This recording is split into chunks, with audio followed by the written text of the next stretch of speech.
और ऑक्सीजन की कमी से उसकी किडनियां फेल हो गई थी। अब वो पूरी जिंदगी डायलिसिस के भरोसे थी। वो 18 साल की थी, एग्जाम देने निकली थी, उसके साथ बुरा हुआ, ये सच है। पर क्या इसका मतलब ये है कि हम सब उसकी बर्बादी का बिल भरें? पिछले जन्म की तरह इंटरनेट के कीड़ों ने बस स्टैंड पर मौजूद हर इंसान की कुंडली खंगालनी शुरू कर दी। मैं सबसे पीछे था, फिर भी सबसे पहले मुझे निशाना बनाया गया। किसी ने मेरी सुबह 6:30 बजे घर से निकलने वाली फोटो डाल दी और सवाल उठाया कि 5 मिनट का रास्ता तय करने में मुझे 7 क्यों बज गए। लोग कहने लगे, भाई इतनी देर क्यों लगाई, इसकी भी गलती है।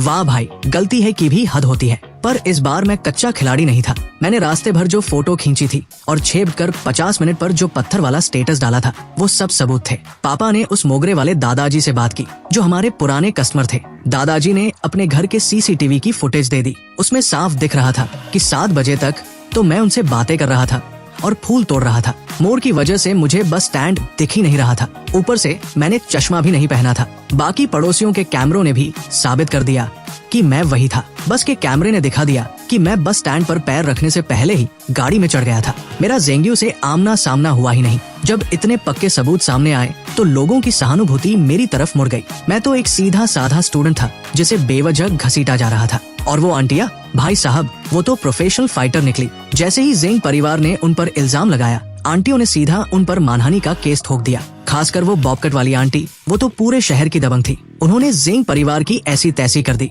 इधर ज़ेंगियों की हालत ये थी कि उसे होश आते ही वो मेरे प्रोफाइल को दिन में 100 बार चेक कर रही थी। मैंने भी चालाकी की, रोज मोगरे के फूल की फोटो डालता और उस पर मिस यू, लव यू वाले गुलाबी स्टिकर चिपका देता। वो पागल हो गई थी। रात के 3 बजे तक मेरा प्रोफाइल चेक करती थी। मुझे तो लगा था शायद हार्ट अटैक से निपट जाएगी, पर कहते हैं ना, नीम हकीम खतराए जान, और पापियों की उम्र लंबी होती है। उसने सहानुभूति बटोरने के लिए लाइव स्ट्रीमिंग शुरू कर दी। गरीबी का रोना रोया, अस्पताल के बिल दिखाए। कुछ भोले लोगों ने उसे पैसे भी दान कर दिए। फिर आया वो दिन जिसका सबको इंतजार था, रिजल्ट। हम सब कंप्यूटर के सामने बैठे थे। पिछले जन्म में इतने तनाव के बाद भी मेरे 658 नंबर थे। इस बार क्या होगा? मैंने रोल नंबर डाला पर स्क्रीन पर कुछ नहीं आया। पापा पसीने पसीने हो गए।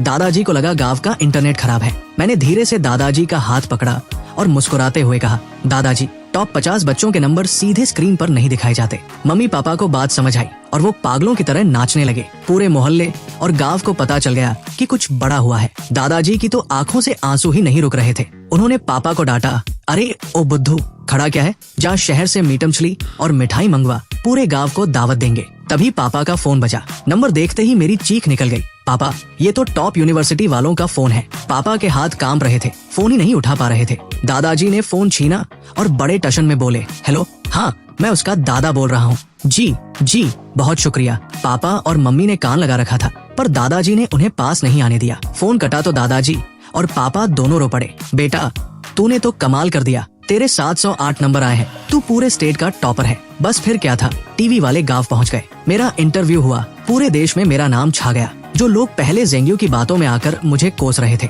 अब वो मेरी तारीफों के पुल बांध रहे थे। ज़ेंगियों की पोल खुल गई। लोग उसे सोशल मीडिया पर झूठी और अटेंशन सीकर कहकर गालियां देने लगे। स्कूल कॉलेज वाले पापा को फोन करके इनाम देने की बात करने लगे। पापा बोले, अब गाँव में नहीं रुक सकते, शहर जाना होगा, एडमिशन की औपचारिकताएं पूरी करनी है। दादा दादी को डर था कि कहीं कोई मेरा एडमिशन लेटर ना चुरा ले। मैं तो चाहता था कि गांव में तब तक रुकूं जब तक ज़ेंगियों का तमाशा खत्म ना हो जाए। पर पूरा परिवार गाड़ी में बैठा और हम वापस जंगचिंग शहर आ गए। जैसे ही हमारी गाड़ी मोहल्ले के गेट पर रुकी, पड़ोसियों ने हमें ऐसे घेर लिया जैसे कोई फिल्मी सितारा आया हो। मजबूरी में हमें नीचे उतरना पड़ा। मेरे पापा पुराने बिजनेसमैन हैं, मोहल्ले के हर बंदे को जानते हैं। लोग चिल्लाने लगे, अरे सेठ जी वापस आ गए, बधाई हो भाई, क्या खिलाया था लड़के को? 708 नंबर, कैसे पढ़ता था ये? पापा फूलकर कुप्पा हो गए। अरे हमने क्या सिखाना था, ये तो हमेशा क्लास में टॉप 3 में रहता था। एक आंटी ने पूछा, ये खाता क्या है, कौन सी किताबें पढ़ता है? पापा ने मौका देखकर चौका मारा, अरे और क्या खाएगा, हमारी दुकान की स्पेशल मटन करी और मसाला हांडी खाता है,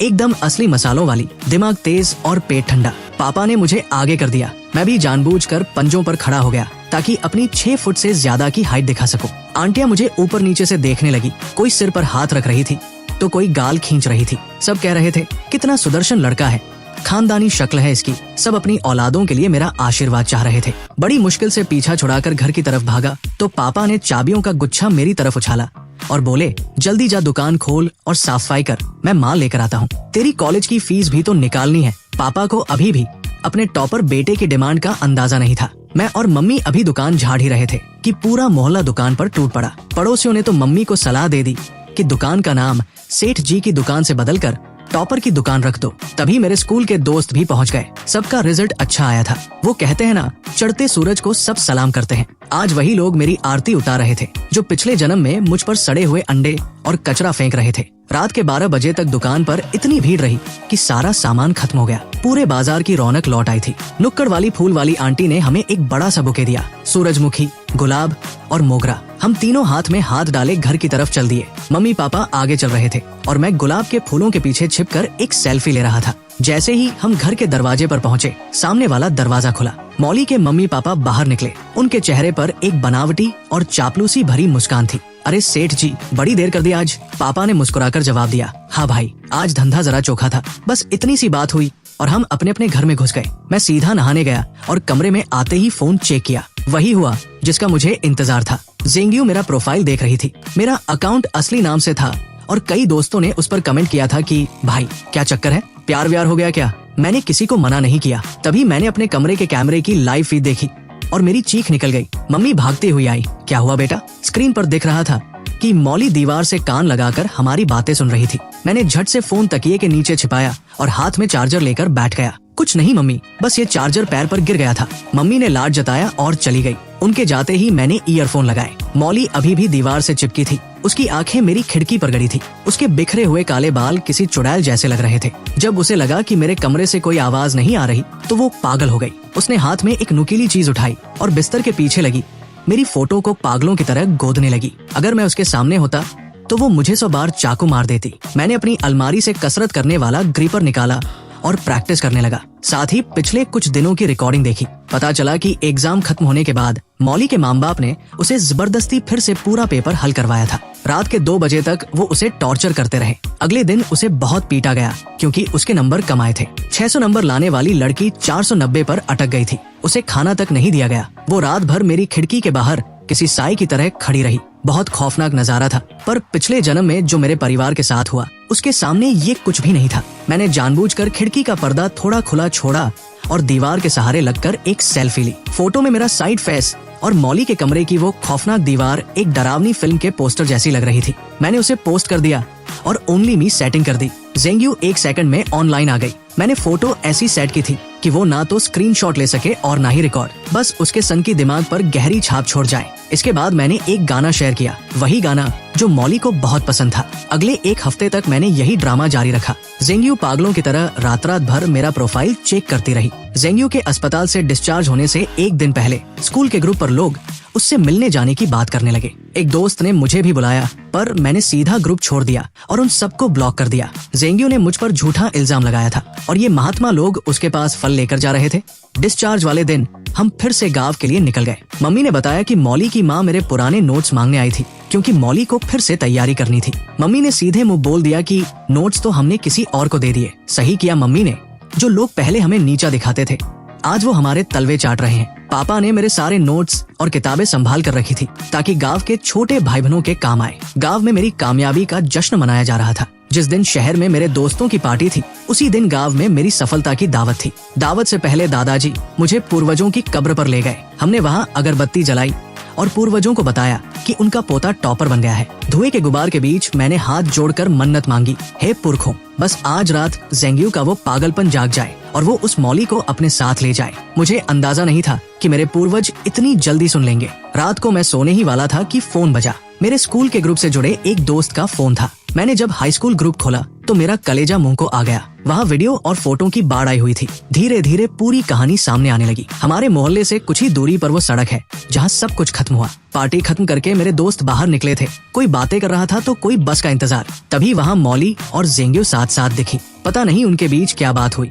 पर अचानक दोनों में जोरदार बहस शुरू हो गई। दोस्तों ने बताया कि बहस इस बात पर थी कि जिस दिन जेंग्यू को हार्ट अटैक आया था वो मौली से फोन पर बात कर रही थी और मौली ने उसे कुछ ऐसा कह दिया था जिससे उसे सदमा लगा। दोनों जानी दुश्मन की तरह सड़क पर ही गुत्थम गुत्ता हो गई। उसी वक्त एक तेज रफ्तार रेत से भरा ट्रक वहाँ से गुजरा। जेंग्यू ने अपना सारा जोर लगाया और मौली को ट्रक के सामने धकेल दिया। पर मॉली भी कम खिलाड़ी नहीं थी। उसने मरते मरते जेंगियो का हाथ पकड़ लिया और उसे भी अपने साथ खींच लिया। दोनों ट्रक के पिछले पहियों के नीचे आ गई। जेंगियो की मौके पर ही मौत हो गई और मॉली के दोनों पैर कट गए। उसका शरीर सड़क पर बुरी तरह रगड़ गया था। ये मंजर बिल्कुल वैसा ही था जैसा पिछले जन्म में मेरे माँ बाप के साथ हुआ था। मौके पर मौजूद मेरे दोस्त बदहवास हो गए। कोई रो रहा था तो कोई उल्टियाँ कर रहा था। जब मैं ये खबर सुनी तो मैं रजाई में मुंह छिपाकर पागलों की तरह हंसा। मेरी आंखों से आंसू निकल आए, पर वो खुशी के थे। मौली को 2 दिन बाद होश आया। उसके कूल्हे के नीचे का हिस्सा काटना पड़ा था और उसकी खाल इतनी छिल गई थी कि डॉक्टरों को उस पर मछली की खाल लगानी पड़ी।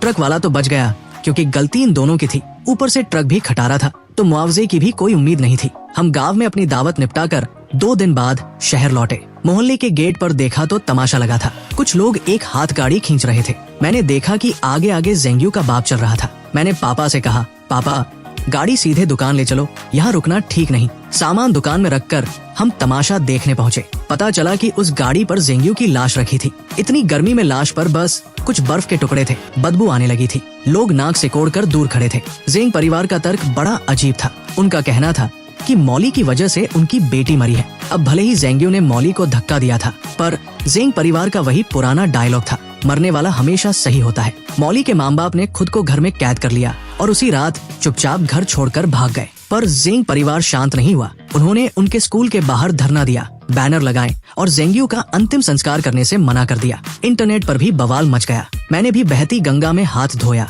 और चुपके से मौली का वो जानवरों पर जुल्म करने वाला अकाउंट वायरल कर दिया। बस फिर क्या था, पूरा देश उनके खिलाफ हो गया। लोग मौली के अस्पताल के बाहर मरे हुए जानवरों की फोटो और बद्दुआओं वाले पोस्टर चिपकाने लगे। जो नफरत पिछले जन्म में मेरे परिवार ने झेली थी, आज वो सब उनके साथ हो रहा था। पर मुझे पता था कि ये लोग अभी भी खतरनाक हैं। मौली के माँ बाप टीचर थे, एक बायो का और एक केमिस्ट्री का। ऊपर से अब उनकी बेटी अपाहिज हो गई थी, एज चली गई थी, नौकरी छूट गई थी और पैसा खत्म हो गया था। ऐसे लोग जहरीले नाग की तरह होते हैं। मैं साये की तरह अपने माँ बाप के साथ रहने लगा। उन्हें अकेले बाहर नहीं जाने देता था। शुरू में उन्हें लगा मैं मजाक कर रहा हूँ, पर जब मैंने उन्हें पूरा खतरा समझाया तो वो भी सावधान हो गए। 1 हफ्ते बाद खबर आई जिसने पूरे देश को हिलाकर रख दिया। ट्रक कंपनी ने इंसानियत के नाते जेंग परिवार को 5 लाख रुपए दिए थे, जिसके बाद उन्होंने गांव में तेरवी रखी। जेंग के माँ बाप को लाइमलाइट का चस्का लग गया था। उन्होंने पूरे गांव को दावत दी और उन न्यूज वालों को भी बुलाया जो मौली के खिलाफ बोल रहे थे। उनमें वो लड़का और उसके माँ बाप भी थे जिन्होंने पिछले जन्म में मेरे माता पिता का एक्सीडेंट किया था। वो सब वहाँ मौली के खिलाफ जहर उगलने पहुंचे थे। सैकड़ों लोग लाइव वीडियो बना रहे थे। वो मातम नहीं, कोई सर्कस जैसा लग रहा था। और जैसे ही खाना शुरू हुआ, सब के सब तड़पने लगे। वो सब लाइव कैमरे पर हो रहा था। लाखों लोग देख रहे थे और वहाँ लोग मर रहे थे। पता चला कि कातिल मौली के माँ बाप ही थे। पिछले दिन ही मौली ने अपनी हालत से तंग आकर अपनी जान दे दी थी। उसके गम और गुस्से में उसके माँ बाप पागल हो गए। उन्होंने जेंग परिवार की दावत के खाने में जहर मिला दिया था और सबको मारने के बाद खुद भी आग लगाकर मर गए। जब ये खबर टीवी पर आई तब जाकर मैंने चैन की सांस ली। पिछले जन्म के सारे गुनहगार खुद ही जलकर खाक हो गए थे। आज मैं अपने माता पिता के आशीर्वाद और अपनों की उम्मीदों को लेकर एक नए सफर पर निकल रहा हूँ। अब मेरा भविष्य उज्जवल है और मेरे पीछे कोई साया नहीं। और यही हमारी स्टोरी खत्म होती है। अगर आपको हमारी वीडियोस अच्छी लगती है तो हमारे चैनल को सब्सक्राइब जरूर करें। फिर मिलेंगे अगली वीडियो में।